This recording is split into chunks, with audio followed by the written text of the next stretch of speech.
যুক্তরাষ্ট্রের তৈরি অস্থায়ী সমুদ্র বন্দর দিয়ে প্রথমবার গাজায় ঢুকল ৫০০ টন ত্রাণ। লোক দেখানো উদ্যোগ বলছে হামাস।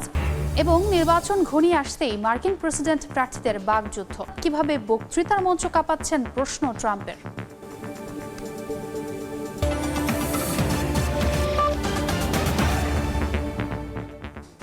আন্তর্জাতিক সময়ের সঙ্গে আছে আমি ছোঁয়া খন্দকার। ইসরায়েলকে অস্ত্র সহায়তা দিয়ে যুদ্ধে উস্কে দেওয়া যুক্তরাষ্ট্র এবার ফিলিস্তিনিদের জন্য মায়া কান্না দেখালো। প্রথমবারের মতো গাজা উপকূলে নিজেদের নির্মিত অস্থায়ী সমুদ্র বন্দর দিয়ে ৫০০ টন ত্রাণ পাঠালো ওয়াশিংটন। পণ্য খালাস শেষে গাজার মূল ভূখণ্ডের উদ্দেশ্যে রওনা দেয় সহায়তা বহনকারী ট্রাকগুলো। তবে হামাস বলছে ত্রাণ সহায়তার মাধ্যমে নিজেদের কুৎসিত চেহারা ঢেকে রাখার ব্যর্থ প্রচেষ্টা চালাচ্ছে বাইডেন প্রশাসন। গাজার উপকূলে নবনির্মিত জেটি দিয়ে ত্রাণের প্রথম চালান ঢুকেছে বলে নিশ্চিত করেছে দেশটি। ৫০০ টন ত্রাণ সহ সমুদ্র বন্দরে নোঙর করে জাহাজটি। পণ্য খালাস শেষে শুক্রবার বন্দর থেকে ত্রাণবাহী ট্রাকগুলো গাজার মূল ভূখণ্ডের উদ্দেশ্যে রওনা দেয়। ইউএস সেন্ট্রাল কমান্ড জানায় প্রাথমিকভাবে দিনে ৯০ ট্রাক সহায়তা পৌঁছানোর লক্ষ্য থাকলেও পরবর্তীতে তা বাড়িয়ে ১৫০ ট্রাক করা হবে। একদিকে ইসরায়েলকে অস্ত্র সহায়তা দিয়ে এখন আবার ফিলিস্তিনিদের জন্য মায়াকান্না দেখাচ্ছে যুক্তরাষ্ট্র। কারণ ক্রসিংগুলো খুলে দিতে নেতানিয়াহুকে বাধ্য করার পরিবর্তে মার্কিন প্রেসিডেন্ট গত মার্চে গাজা উপকূলে একটি ভাসমান জেটি নির্মাণ করার নির্দেশ দেন। যদিও ত্রাণ সরবরাহের নামে অস্থায়ী সমুদ্র বন্দর নির্মাণ সহ এসব কার্যক্রমের মধ্য দিয়ে নিজের কুৎসিত চেহারা ঢেকে রাখার ব্যর্থ প্রচেষ্টা চালাচ্ছে বাইডেন প্রশাসন, এমন অভিযোগ তুলেছে হামাস। এদিকে রাফায় হামলা বন্ধে ইসরায়েলের প্রতি আহ্বান জানিয়ে চিঠি দিয়েছে ১৩টি দেশ। অস্ট্রেলিয়া, যুক্তরাজ্য, কানাডা সহ এসব দেশ তেল আবিবকে গাজায় আন্তর্জাতিক আইন মেনে চলার আহ্বানও জানিয়েছে। জান্নাতুল সাদিয়া, সময় সংবাদ। ঘনিয়ে আসছে মার্কিন প্রেসিডেন্ট নির্বাচনের সময়। তীব্র বাক্যবাণে একে অপরকে ঘায়েল করছেন প্রেসিডেন্ট পদপ্রার্থী বাইডেন ও ট্রাম্প। এরই মধ্যে আগামী ২৭ জুন বিতর্কের মঞ্চে মুখোমুখি হওয়ার আগে বাইডেনের মাদক পরীক্ষার দাবি জানিয়েছেন ডোনাল্ড ট্রাম্প। তবে সরাসরি নয়, একটু ঘুরিয়ে। কদিন আগেও শারীরিকভাবে দুর্বল বাইডেন হঠাৎ করে কিভাবে বক্তৃতার মঞ্চ কাঁপাচ্ছেন সে প্রশ্ন তোলেন ট্রাম্প। চলতি বছর ৩ নভেম্বর যুক্তরাষ্ট্রের প্রেসিডেন্ট নির্বাচন। দিন যতই ঘনিয়ে আসছে ততই বাড়ছে নির্বাচনী উত্তাপ। প্রচার প্রচারণায় ব্যস্ত সময় কাটাচ্ছেন দেশটির সাবেক ও বর্তমান প্রেসিডেন্ট। বিশ্ববাসীর নজরও দুই চিরপ্রতিদ্বন্দ্বীর দিকে। আগামী ২৭ জুন বিতর্কের মঞ্চে মুখোমুখি হবেন ডোনাল্ড ট্রাম্প ও জো বাইডেন। কিন্তু তার আগেই বাইডেনের বিরুদ্ধে মাদক সেবনের অভিযোগ তুললেন রিপাবলিকান এই নেতা। তবে সরাসরি নয়, একটু ঘুরিয়ে। কদিন আগেও শারীরিকভাবে দুর্বল বাইডেন নয়, যেভাবে সরব হয়েছেন তা দেখে ট্রাম্পের বিশ্বাস মাদক নিচ্ছেন বাইডেন। আর তাই দেশটির বর্তমান প্রেসিডেন্টের মাদক পরীক্ষা করানোর দাবি জানান তিনি। Can't find his way off a stage, can't put two sentences together, although he has agreed to debates. শুধু তাই নয়, সম্প্রতি স্টেট অব দ্য ইউনিয়নের বক্তৃতায় বেশ প্রাণোচ্ছল দেখা গেছে বাইডেনকে।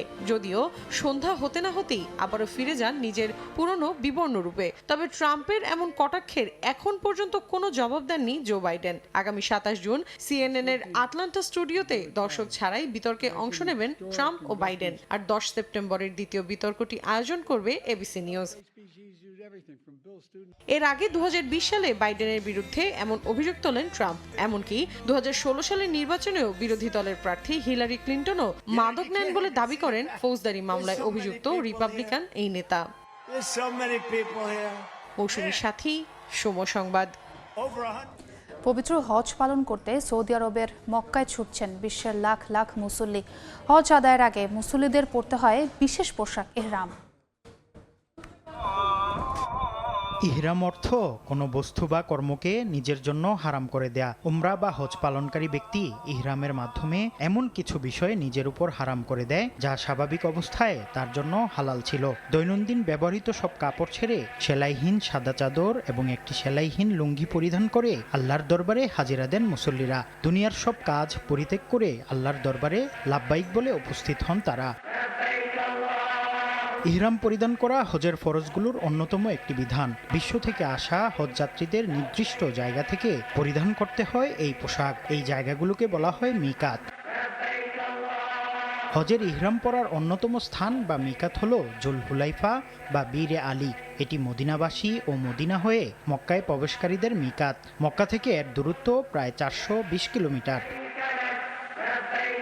বাংলাদেশ, ভারত, পাকিস্তান উপমহাদেশ সহ দক্ষিণ পূর্ব এশিয়ার দেশগুলো থেকে জেদ্দা হয়ে মক্কা প্রবেশকারীদের মিকাত হচ্ছে ইয়ালামলাম। মক্কা থেকে ইয়ালামলামের দূরত্ব প্রায় 120 কিলোমিটার। মুফতি আবদুল্লাহ তামিম, সময় সংবাদ। আফগানিস্তানের বামিয়ান প্রদেশে বন্দুকধারীর গুলিতে 3 স্প্যানিশ পর্যটক নিহত হয়েছেন। আহত হয়েছেন আরও একজন। স্থানীয় সময়ে শুক্রবার পর্যটকদের কাছে জনপ্রিয় ইউনেস্কো স্বীকৃত বিশ্ব ঐতিহ্যবাহী স্থাপনা পরিদর্শনের সময় এই হামলার ঘটনা ঘটে। আফগানিস্তানের অন্তর্বর্তীকালীন সরকারের পররাষ্ট্রমন্ত্রী আব্দুল মাতিন কানি বার্তা সংস্থা রয়টার্সকে জানান, অস্ত্রধারীদের হামলায় 3 বিদেশি পর্যটকের পাশাপাশি এক আফগান নাগরিকও নিহত হয়েছেন। এছাড়া 4 বিদেশি পর্যটক ও 3 আফগান নাগরিক আহত হয়েছেন। হামলায় জড়িতের অভিযোগে এরই মধ্যে 4 জনকে আটক করেছে নিরাপত্তা বাহিনী। আফগানিস্তানের বামিয়ান প্রদেশের পার্বত্য অঞ্চলে রয়েছে বৌদ্ধ স্থাপনা। তালেবান ক্ষমতায় আসার পর অঞ্চলটিতে পর্যটকদের আকৃষ্ট করতে নেওয়া হয়েছে বিভিন্ন পদক্ষেপ, বাড়ানো হয়েছে নিরাপত্তা। এর মধ্যেই এই হামলার ঘটনা ঘটল। চীন কিউবা রুটে পুনরায় শুরু হলো সরাসরি বিমান চলাচল। একই সঙ্গে পর্যটকদের আকৃষ্ট করতে চীনা পাসপোর্টধারীদের জন্য ভিসা মুক্ত নীতি ঘোষণা করেছে কিউবা সরকার। বেইজিং থেকে এয়ার চায়নার বোয়িং 787 মডেলের একটি বিমান হাভানার উদ্দেশ্যে ছেড়ে যায়। এর মধ্য দিয়ে দুই দেশের দ্বিপাক্ষিক সম্পর্কের নতুন অধ্যায় শুরু হলো। চীনের কিউবান দূতাবাসের মতে প্রাথমিকভাবে বেইজিং হাভানা রুটে সপ্তাহে 2টি ফ্লাইট পরিচালনা করা হবে। এছাড়া মে মাসের প্রথম দিকে চীনা পাসপোর্টধারীদের জন্য ভিসা মুক্ত নীতি ঘোষণা করে কিউবা সরকার।